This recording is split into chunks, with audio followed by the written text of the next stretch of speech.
Welcome back to Master of the Universe, and our first topic of this series is copyright music. Yes, there is nothing more disheartening than spending hours putting your episode of Universe Mode together to then export, upload to YouTube for it to receive a copyright claim. I know, I feel your pain. Now, copyright claims can not only hurt a creator from a monetization perspective, as the royalties of your video will go to the claimant, but a copyright claim could result in the video being blocked worldwide. So imagine all that effort that you put into your episode only for no one to see it. With copyright, there are three types of claims which you can receive.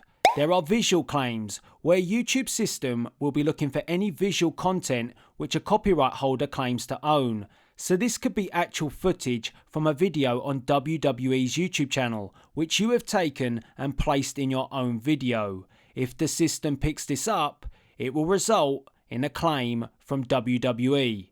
There are audio claims. These claims are looking for any type of audio from a copyright holder. So again, in your video, if you use music from WWE, say an entrance theme, this could then be picked up and again claimed by WWE.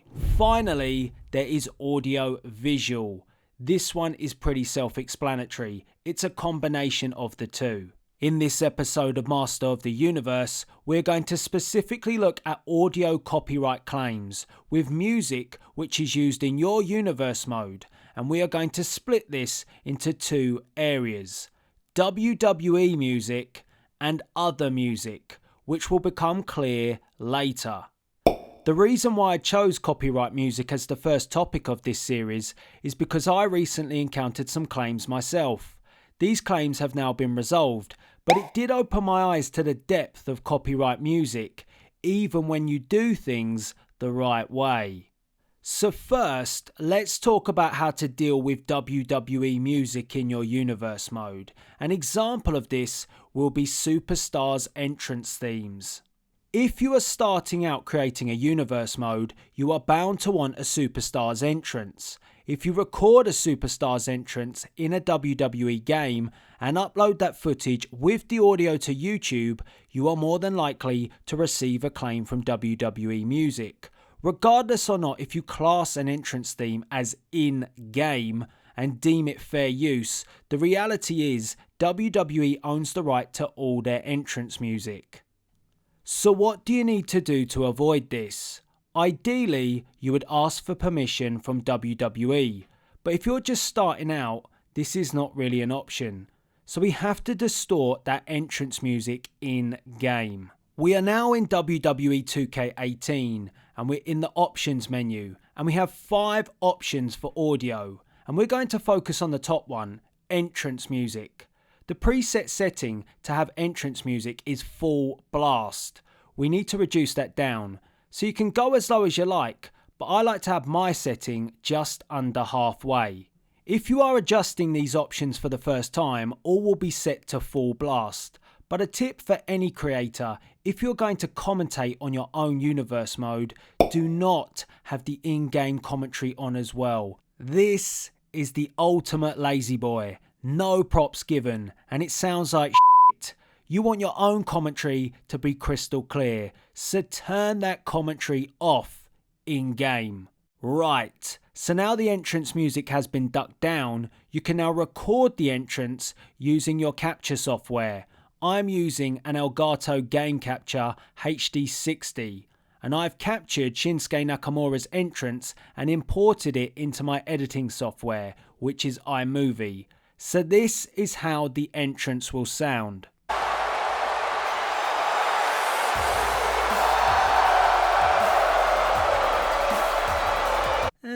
Doesn't actually sound that much different, does it?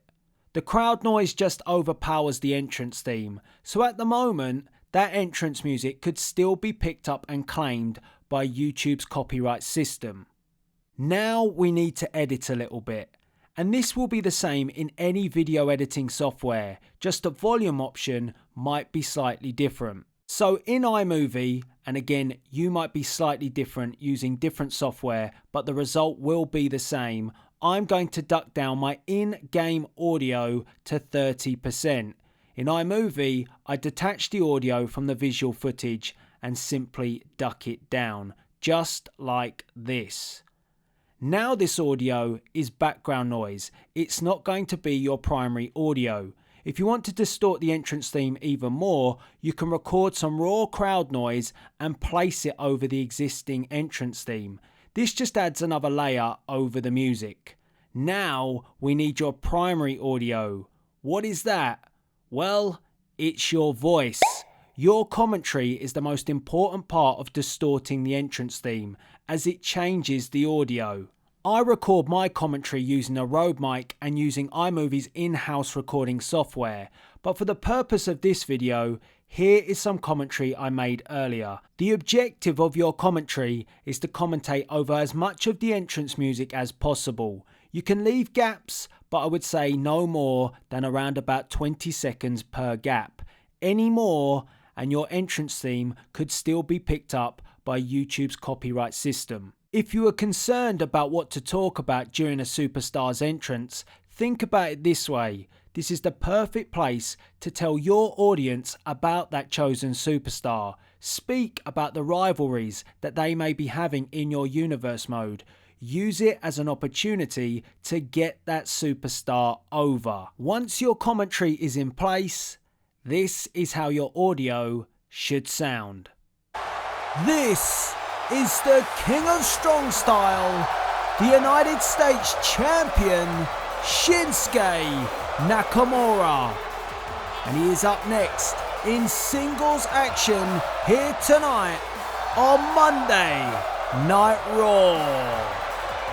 There you go. You have layered the WWE entrance music, so it is no longer the primary focus of YouTube's audio detection software. You've done this by having the entrance music ducked down, additional crowd noise overlaid, and your voiceover providing the commentary. All these steps change the original audio which YouTube and its copyright system is looking for. Having your audio layered in this way should avoid any copyright claims from WWE music. This is how I layer my universe mode, and it would be rare for me to receive any type of claim. If you still encounter a problem, duck your in-game entrance music more and maybe reduce your commentary spacing to around 10 to 15 seconds. Now let's look at the second area of copyright music. Music outside of WWE. I like to use music outside of WWE and WWE games when creating promos or short intros for my universe mode. For promos, I usually look for dramatic scores. For this, you can use a subscription service, such as Audio Blocks, where you pay a subscription to obtain a license. This subscription will give you access to a massive database of music, and they can also provide sound effects too. The downside is obviously that you have to pay for this type of service, but the upside is that you will have no issues with copyright, as sites like this will whitelist your channel upon subscription. Also, it's good to know if you end the subscription, the site will allow you to retain the monetization on all videos you have uploaded at date of expiration, and there will be no historical comeback. But make sure you keep a screenshot of any terms and conditions as part of the end of subscription. For show intros, I always want something different, a song that will make my universe mode stand out. For this, I usually turn away from a subscription service and look at websites and YouTube channels which offer copyright-free music from bands or copyright-free artists. Doing this usually brings you to a YouTube channel like this. This channel specialises in copyright-free rock music, but is it really copyright-free? According to this channel, I can use any track in my own YouTube videos as long as I list the artist or band's details in the description of my own video. If I do this, my video will remain copyright-free. That is true to an extent. It will be copyright-free unless the terms and conditions between said band and this YouTube channel change. And where does that leave you? Yep, with a big fat juicy copyright claim, because you haven't agreed any terms with that band or artist. you have relied simply on this channel. Don't get me wrong, these channels are great. They are very useful for opening your eyes to certain artists and bands. But once you've found the perfect track, then the onus is on you to obtain the permission to use this track in the right way. This will ensure that if terms and conditions change between the band and the YouTube channel, this change will not impact you, leaving you copyright free. So how do you do this? Well, first you have to become a Google Meister. What is that? Well, you have to Google the band or the artist and find their Facebook or Twitter page. Simple as that. Usually, most bands and artists have their own Facebook page with an option to message via DM. So drop the artist or band a DM and state your intentions that you wish to have permission to use their track in your YouTube video. And in the DM, be transparent. Make clear if you want to use this track for a series and in multiple videos or for a single video. And one very important note is to be clear if you are going to monetize. The reason to be transparent, particularly if you monetize your videos, is in case circumstances change and the band gets signed to a record label. The record label then has the rights to claim all instances of the band's track, which you are using in your YouTube videos. Now, I do not know the legalities at this point, so I can only give you my experience, but I used a track for a series of videos from a band which later got signed. Due to this, the record label began to claim my videos which contained the band's track. From my initial DM, I was transparent with this band, and I wanted to monetize any video where I used their track. And when these claims came through, I dropped the band a DM. The band responded stating that they had been signed to a record label and now the label owns the rights to their music, and this included the track I was using. However, as I reached out to the band directly requesting permission before the band was signed, the band would grant me permission to continue using this track on any YouTube video going forward. The band also stated any copyright claims which may come from YouTube as part of this record deal would be removed, retaining the initial agreement between me and the band. In this instance, you can see if I had not made contact with the band directly through their Facebook page and asked for permission to use their music, I could very well have ended up with an entire series being claimed for using one intro song. Imagine that for every episode of Universe Mode. All episodes which are 30 minutes to an hour long being claimed or blocked worldwide just for the use of one track which amounts to a 30-second intro. Again, I do not know the legalities here, and you may find in some instances where the band do not overturn their claims and they leave things to the record label. But the legalities are something I am looking into, and I will keep you posted. From my own experience, you can see this approach saved me from losing an entire series to copyright by seeking permission the right way.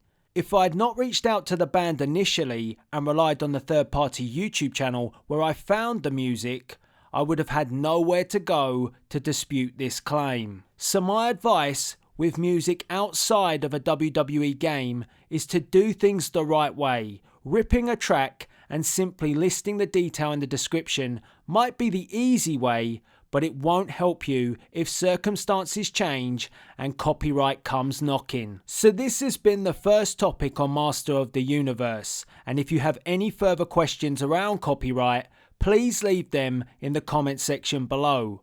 I will respond to the most popular questions in next week's episode. I hope this video helps you when it comes to tackling copyright music in your universe, and join me again next time to become the Master of the Universe.